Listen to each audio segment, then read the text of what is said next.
hits your eye like a big pizza pie. That's amore.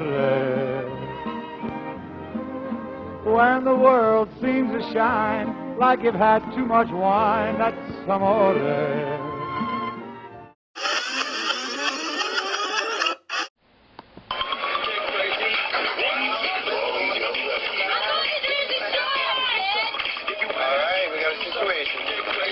I'm the sweetest bitch you'll ever meet. After I have sex with a guy, I will rip their heads off. Go, baby! Go, baby! Get loud. Do something crazy.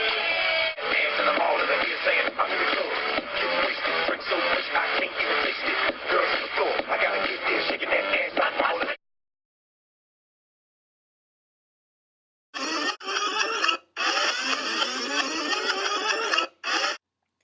Liza's family was originally from Calabria, Italy. In the 1940s, Liza's grandfather escaped the war and came to America to escape fear and poverty in Italy.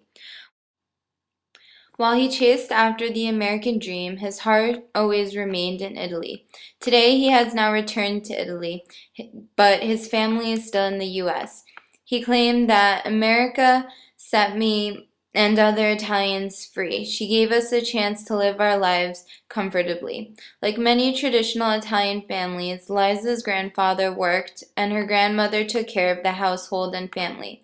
Like many other Italian families, Liza's grandfather had a strong belief that he had to carry his name with honor and not with shame. He was proud to be an Italian. There's pride in being Italian, pride in looking good. I mean, the respect for authority, the loyalty to family, the wanting to be somebody. You know, every once in a while you get somebody call you a wop or a dago coming home, and maybe I'd be upset about it. She'd say, hey, look, every knock's a boost. Remember where you came from. You remember, you have Michelangelo. They don't have Michelangelo. You know, and all those there was a sense of who I was and pride in being an Italian American. Italian Americans are very proud people. We're not conceited people, but we're very proud people. And we're taught that. If you're going to be a plumber in this world, you will be the best darn plumber there is around. If I'm going to be in the Olympics, I'm going to make the team, and I'm going to respect this country, and I'm going to do my best, and I'm going to be proud. We're proud people. When I first came from Europe, from Italy, it was never a Sunday that we didn't get everybody together, or my brother or my sister. Respect was the family, brothers and sisters, unbelievable. Today, I have 4 children and 5 grandchildren. They moving away from us, kind of. That's part of life, I don't know what it is. But those days, we were closer than we are today, the Italian I'm talking about. With this video, I'm now going to try to recapture an important part of Italian culture. One of the main events that brings Liza's family together is Christmas. They listen to Italian music such as Silent Night and bake cookies such as biscotti. So, right now I'm going to make you biscotti. We're going to do it together. I'm going to show you the recipe. So, first we take the eggs, which is 4 of them, and beat them in the bowl. Is making 7 fishes for Christmas. While Christmas dinner used to be held at Liza's grandfather's house, it is now held at hers. The women in Liza's family cook for months in advance to prepare for Christmas. All Liza's relatives come and there is tons of food. In fact, the 7 traditional fishes have now turned into 35 fishes. Back to our cookies. Then after the eggs, we add oil. We put about half a cup of oil. After the oil, we add anise and vanilla extract. So for the anise extract, it's about 1.5 teaspoons. Then vanilla.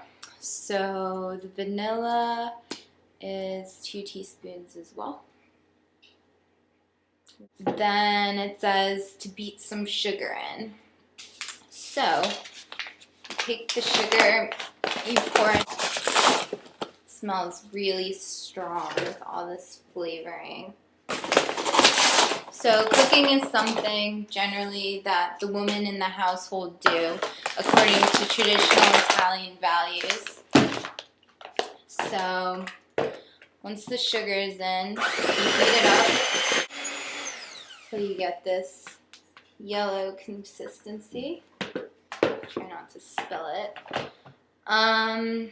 Then you gradually add the other ingredients.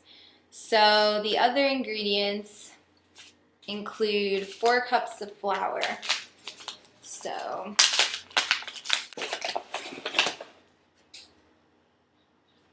yep. So once it's all in, you add some baking powder. About a teaspoon.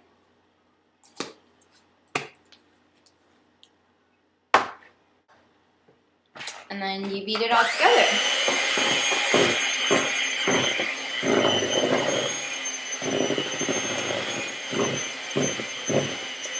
Almost done.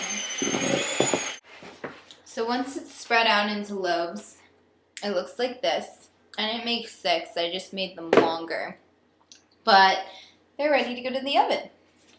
So I'm gonna go do that. The next step is you put the biscotti in the oven. There it is. I need a knife though. Does anyone want that bread? Yes. As the meal cooks, it's tradition to sit, talk, and catch up with family members.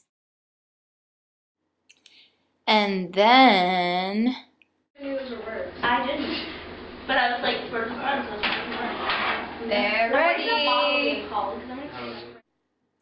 While Liza's family has moved to America, like many other Italian families, they still try to pass on Italian traditions from generation to generation. Unfortunately, over time, some aspects of Italian culture are lost as new generations become more and more American. We see each other at weddings, wakes. Lots of other things have changed too. The front door on the old house where Grandma lived is now covered by a wrought iron gate.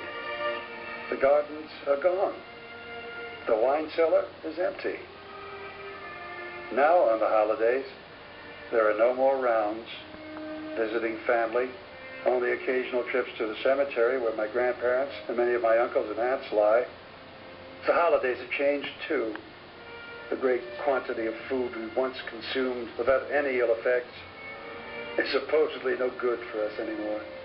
Too much starch, too much sugar, too much cholesterol, too many calories. Nobody bakes. Everybody is too busy. And it's easier to get it at the store. The difference between us and the Americanas isn't so easily defined anymore. Eh? Maybe that's good. My grandparents were Italians. My parents were Italian-Americans. I'm an American-Italian.